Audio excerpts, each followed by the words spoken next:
14 साल के एक बच्चे को बैठक में बुलाया जाता है और उस बैठक के अंदर 6 विद्वान बैठकर उस बच्चे से एक साथ अलग अलग विषय पर प्रश्न पूछते हैं। सबसे पहले गणितज्ञ उसे 6 अंक की 2 संख्या गुणा करने को देते हैं।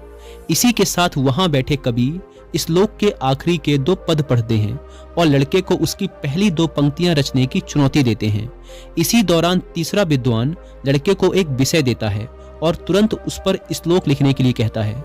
इसी के साथ चौथा विद्वान ज्योतिष की कुछ कठिन ग्रह स्थितियों को उसके सामने रखता है और उनके कारण होने वाले परिणामों के बारे में पूछता है। इन सब के बीच पांचवा विद्वान संगीत की कुछ विचित्र धुन गुनगुनाता है और लड़के को राग पहचानने को कहता है। अगला विद्वान लड़के से पूछता है कि 16 फरवरी 1856 को कौन सा दिन था। जब ये सारे विद्वान प्रश्न पूछ रहे होते हैं तब पीछे खड़ा एक आदमी लगातार एक घंटी बजा रहा होता है। इन सब प्रश्नों का उत्तर देने के बाद अंत में लड़के को यह भी बताना है कि पीछे कितनी बार घंटियां बजी थी। वह लड़का शानदार तरीके से सारे उत्तर सही देता है। अगर आपको लगता है कि यह असंभव है या कोई मनगढ़ंत कहानी है जो मैं आपको बता रहा हूं, तो ऐसा बिल्कुल भी नहीं है। यह एक सच्ची कहानी है और यह मात्र 135 साल पहले 1888 की घटना है। और इस कहानी में 14 वर्ष का जो बालक है वो है आंध्र प्रदेश के महान कवि और तपस्वी काव्यकांत गणपति मुनि जी। यहाँ पर इन प्रश्नों का जवाब देने के लिए और विभिन्न चीजों पर फोकस करने के लिए वो जिस तकनीक का उपयोग कर रहे थे उसे कहते हैं अवधान, और इस तकनीक का उपयोग करने वालों को कहते हैं अवधानी। अवधान संस्कृत के शब्द अवध से लिया गया है, जिसका मतलब है टू डायरेक्ट द माइंड, यानी दिमाग को निर्देशित करना। प्राचीन काल से ही हर गुरुकुल में बच्चों को यह तकनीक सिखाई जाती थी। भारतीय गुरुकुलों में अवधान का अभ्यास करने के लिए बहुत से अलग अलग तरीकों का उपयोग किया जाता था।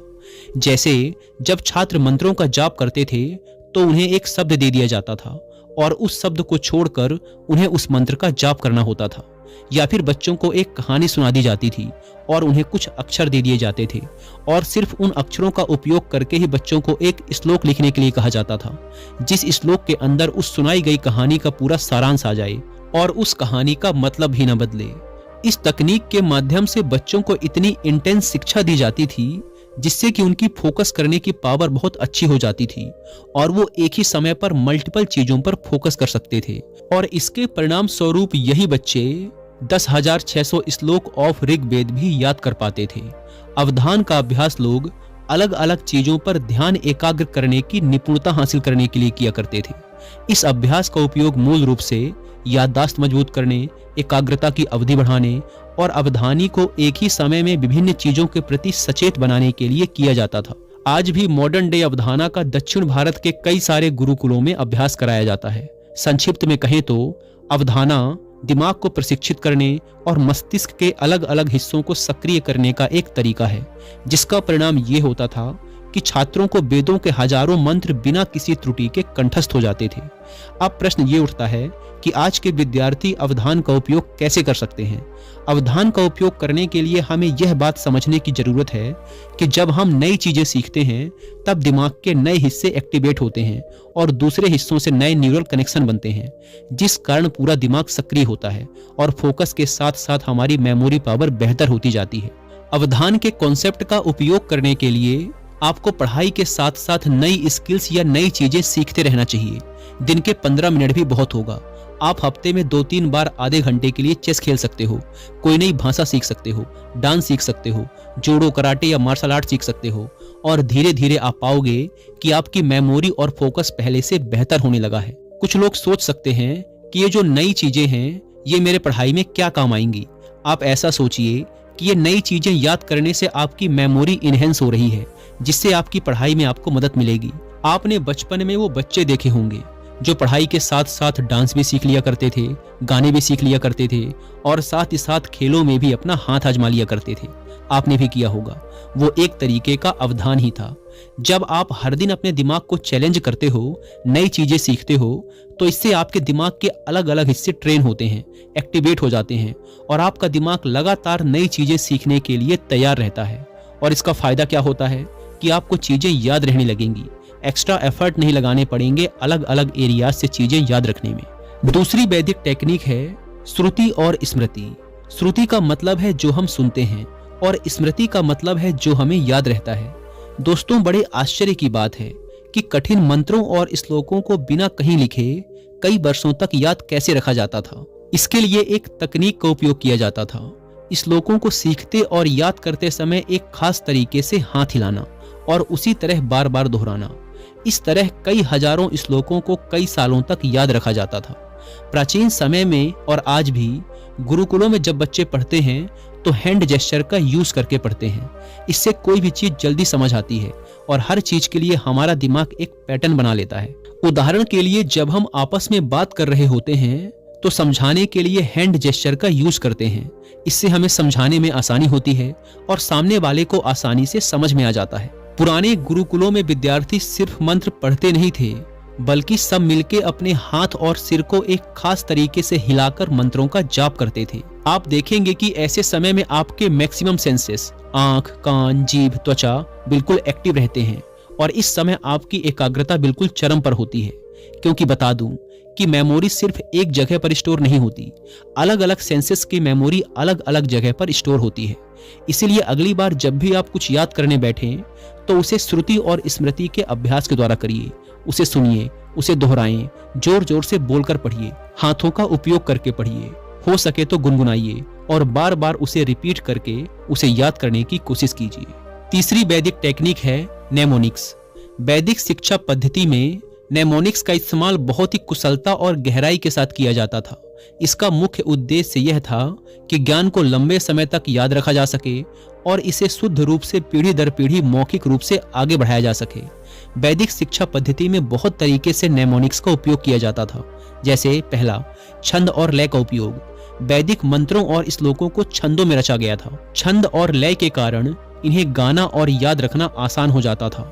उदाहरण के लिए गायत्री मंत्र। दूसरा, दोहराने की तकनीक। गुरु और शिष्य मंत्रों और श्लोकों को बार बार दोहराते थे। इस प्रक्रिया से ध्वनियां और शब्द मन में गहरी छाप छोड़ते थे। यह सुनकर सीखने की एक प्रभावी विधि थी। बार बार अभ्यास से मंत्र शिष्य के मन में स्थायी रूप से बस जाते थे।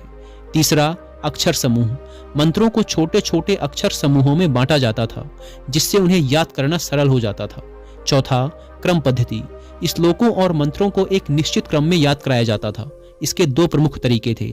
पहला, पद पाठ, यानी हर शब्द को अलग अलग बोलकर याद करना, और दूसरा, क्रम पाठ, यानी शब्दों को एक अनुशासित क्रम में जोड़कर याद करना। इस प्रकार की क्रमबद्ध तकनीक से शिष्यों की याददाश्त और अनुशासन दोनों में वृद्धि होती थी। पांचवा, कथाओं का सहारा लेना। ज्ञान को यादगार और प्रभावी बनाने के लिए कहानियों का उपयोग किया जाता था। ये कहानियां न केवल ज्ञान को सरल बनाती थी, बल्कि शिष्य की रुचि भी बनाए रखती थी। इसी तरह आप भी नेमोनिक्स का उपयोग कर सकते हैं। जो भी पढ़ो उसकी एक कहानी बनाओ, उसे अपनी आसपास की घटनाओं से जोड़ो, चीजों को समझकर उसे अपने अनुसार शॉर्ट फॉर्म में लिख लो। बड़े पैराग्राफ को छोटे छोटे हिस्सों में तोड़कर पढ़ो। जब आप ऐसा करोगे तो आपको चीजें पहले से कई गुना ज्यादा याद रहने लगेंगी। चौथी वैदिक टेक्निक है पोस्चर, यानी आपके बैठने का तरीका। वैदिक शिक्षा में पोस्चर का बहुत महत्व था, क्योंकि इसे शारीरिक और मानसिक संतुलन बनाए रखने का माध्यम माना जाता था। सही पोस्चर से ध्यान, स्मरण शक्ति और एकाग्रता बढ़ती है, जो शिक्षा के लिए अत्यंत आवश्यक है। प्राचीन गुरुकुलों में विद्यार्थी सुखासन, पद्मासन या वज्रासन में बैठकर पढ़ाई किया करते थे, क्योंकि इससे रीढ़ की हड्डी सीधी रहती है, जिससे मन को शांत और स्थिर बनाए रखने में मदद मिलती थी और विद्यार्थी ध्यान केंद्रित करके गहन अध्ययन कर पाते थे। गलत पोस्चर से थकान और अस्वस्थता होती है, जबकि सही पोस्चर से शरीर की मुद्रा ठीक बनी रहती है, जिससे शारीरिक ऊर्जा और मानसिक स्पष्टता बढ़ती है। सही पोस्चर से फेफड़े और स्वर तंत्रिका भी सही तरीके से काम करते हैं, जिससे बोलकर पढ़ना अधिक प्रभावी हो जाता है। तो इस वैदिक टेक्निक से आज के विद्यार्थी ये सीख सकते हैं कि रीढ़ को हमेशा सीधा करके बैठें, क्योंकि इससे एकाग्रता बढ़ती है, थकावट कम होती है और मानसिक शांति के साथ साथ स्मरण शक्ति को बढ़ावा मिलता है। झुककर, लेटकर या गलत मुद्रा में पढ़ाई करने से बचें, क्योंकि इससे शरीर में तनाव बढ़ता है और एकाग्रता में कमी आती है। साथ ही जब आप कुर्सी पर बैठकर पढ़ें तो पैरों को मोड़े नहीं, बल्कि दोनों पैरों को आराम से जमीन पर टिका कर बैठें। पांचवी वैदिक टेक्निक है अध्यापन। वैदिक शिक्षा में अध्यापन यानी टीचिंग को केवल ज्ञान अर्जित करने का माध्यम नहीं, बल्कि उसे गहराई से समझने और आत्मसात करने का महत्वपूर्ण साधन माना जाता था। विद्यार्थी अपने सीखे हुए ज्ञान को दूसरों को पढ़ाकर और समझाकर गहरा करते थे। इसे श्रवण, मनन और निधिध्यासन की प्रक्रिया के माध्यम से किया जाता था। पहला, श्रवण यानी सुनना। विद्यार्थी पहले गुरु से ज्ञान प्राप्त करते थे और उसे ध्यानपूर्वक सुनते थे। दूसरा, मनन। जो सीखा गया था उस पर चिंतन और विचार करते थे। वे अपने ज्ञान को स्पष्ट करने के लिए सवाल जवाब करते थे। और तीसरा है अध्यापन। विद्यार्थी अपने सहपाठियों या कनिष्ठ विद्यार्थियों यानी जूनियर्स को सिखाते थे। यह प्रक्रिया उन्हें सीखे हुए ज्ञान को दोहराने, सुधारने और गहराई से समझने में मदद करती थी। अब प्रश्न ये है कि आज के विद्यार्थी इसका उपयोग कैसे कर सकते हैं। तो इसका पहला तरीका है सामूहिक अध्ययन करें। दोस्तों या सहपाठियों के साथ ग्रुप डिस्कशन करें और सीखी हुई चीजों को एक दूसरे को समझाएं। इससे विषय पर बेहतर पकड़ बनेगी। दूसरा, टीचिंग का अभ्यास करें। किसी टॉपिक को खुद से इस तरह समझें कि आप इसे दूसरे को सिखा सकें। जब आप किसी को पढ़ाते हैं तो आपकी समझ और स्मरण शक्ति गहरी होती है। तीसरा, फीडबैक लें। सहपाठियों को पढ़ाने के बाद उनसे सवाल पूछें। इससे आप अपनी कमजोरियों को समझ सकते हैं। चौथा, प्रेजेंटेशन और नोट्स बनाएं। जो सीखा है उसे पॉइंट्स में लिखें और उसे अपने शब्दों में दूसरों को समझाएं। पांचवा, सहयोगात्मक शिक्षा यानी कोलैबोरेटिव लर्निंग। किसी विषय पर प्रोजेक्ट या असाइनमेंट में भाग लें और अपने ज्ञान को साझा करें। छठा, ऑनलाइन प्लेटफॉर्म का उपयोग करें। ब्लॉग लिखें, वीडियो बनाएं या दूसरों की मदद के लिए ऑनलाइन प्रश्नों का उत्तर दें। यह अध्यापन का आधुनिक रूप है। छठी वैदिक टेक्निक है ध्यान और योग नमस्कार। गुरुकुलों में ध्यान और योगासन छात्रों की दिनचर्या का एक अभिन्न हिस्सा होता था। विद्यार्थी प्रतिदिन ध्यान का अभ्यास करते थे। इससे उनका मन शांत रहता था और एकाग्रता बढ़ती थी, जिससे वे किसी भी काम पर लंबे समय तक फोकस कर सकते थे। साथ ही शरीर को मजबूत, लचीला और चुस्त बनाए रखने के लिए योग और सूर्य नमस्कार भी उनके दिनचर्या का एक हिस्सा होता था। योग और सूर्य नमस्कार से न केवल हमारा शरीर मजबूत होता है, बल्कि रीढ़, गर्दन और दिमाग के बीच जो मांसपेशियां हैं वे भी स्ट्रेच होती हैं। ये स्ट्रेच दिमाग को अलर्ट और चुस्त बनाता है। आज ब्रेन रिसर्च कहती है कि दिमाग को 90% ऊर्जा और स्टिमुलस स्पाइन के मूवमेंट से मिलता है, जिससे मेमोरी बेहतर होती है। सातवीं वैदिक टेक्निक है ब्रह्मचर्य पालन। वैदिक शिक्षा पद्धति में ब्रह्मचर्य का पालन विद्यार्थियों के लिए अत्यंत महत्वपूर्ण था। वे इन 5 तरीकों से ब्रह्मचर्य का पालन करते थे। पहला, गुरुकुल जीवन। वे गुरु के आश्रम में रहकर एक अनुशासित दिनचर्या का पालन करते थे, जिसमें ब्रह्म मुहूर्त में उठना, योग, ध्यान और वेदों का अध्ययन करना शामिल था। दूसरा, संयम और आत्मनियंत्रण।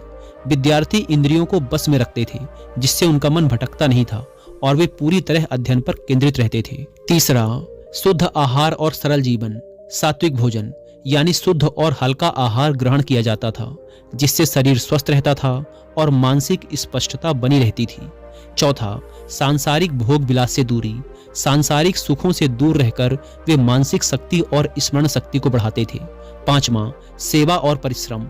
विद्यार्थी अपने गुरु की सेवा करते थे और आश्रम के कार्यों में सहयोग देते थे, जिससे वे अनुशासन और कर्तव्य परायणता सीखते थे। अब इसका फायदा ये होता था कि उनकी एकाग्रता और स्मरण शक्ति बहुत अधिक बढ़ जाती थी। संयम से चरित्र निर्माण होता था तथा स्वस्थ शरीर और तेजस्वी बुद्धि का विकास होता था। अब प्रश्न ये है कि आज के विद्यार्थी ब्रह्मचर्य का उपयोग कैसे कर सकते हैं। तो वो ऐसा इन 6 तरीकों से कर सकते हैं। पहला, मन को नियंत्रित करें। सोशल मीडिया, व्यर्थ की बातों और भटकाव से बचें और अध्ययन पर ध्यान केंद्रित करें। दूसरा, सुनियोजित दिनचर्या अपनाएं। सुबह जल्दी उठें, योग ध्यान करें और नियमित रूप से पढ़ाई करें। तीसरा, स्वस्थ आहार लें। सात्विक और पौष्टिक भोजन करें, जिससे मानसिक और शारीरिक ऊर्जा बनी रहे। चौथा, भोग विलास और व्यर्थ की इच्छाओं से बचें। अधिक मनोरंजन, फालतू खर्च और असंयमित जीवन शैली से दूरी बनाएं। पांचवा, सेल्फ डिसिप्लिन विकसित करें। पढ़ाई के लिए निश्चित समय तय करें और अपने लक्ष्य को लेकर प्रतिबद्ध रहें। छठा, सेवा और परिश्रम करें। परिवार, समाज और जरूरतमंदों की मदद करें, जिससे आपके अंदर सहानुभूति और दायित्व की भावना विकसित हो सके। देखिए, ब्रह्मचार्य केवल ब्रह्मचारी जीवन जीने की बात नहीं है, बल्कि यह एक संयमित और अनुशासित जीवन शैली है, जो विद्यार्थियों को शिक्षा में सफल बनाने में मदद करता है। जो विद्यार्थी आज के दौर में इन सिद्धांतों को अपनाएंगे, वे न केवल पढ़ाई में आगे बढ़ेंगे, बल्कि आत्मनिर्भर, बुद्धिमान और अनुशासित व्यक्तित्व भी विकसित करेंगे। तो कोई भी विद्यार्थी इन 7 वैदिक टेक्निक्स को अपनाकर अपनी पढ़ाई और जीवन में आश्चर्यजनक बदलाव ला सकता है। तो अब इस वीडियो को यहीं पर समाप्त करते हैं। अगर आपको यह वीडियो पसंद आई या इससे कुछ भी सीखने को मिला तो आप वीडियो को लाइक और चैनल को सब्सक्राइब भी कर सकते हैं। धन्यवाद।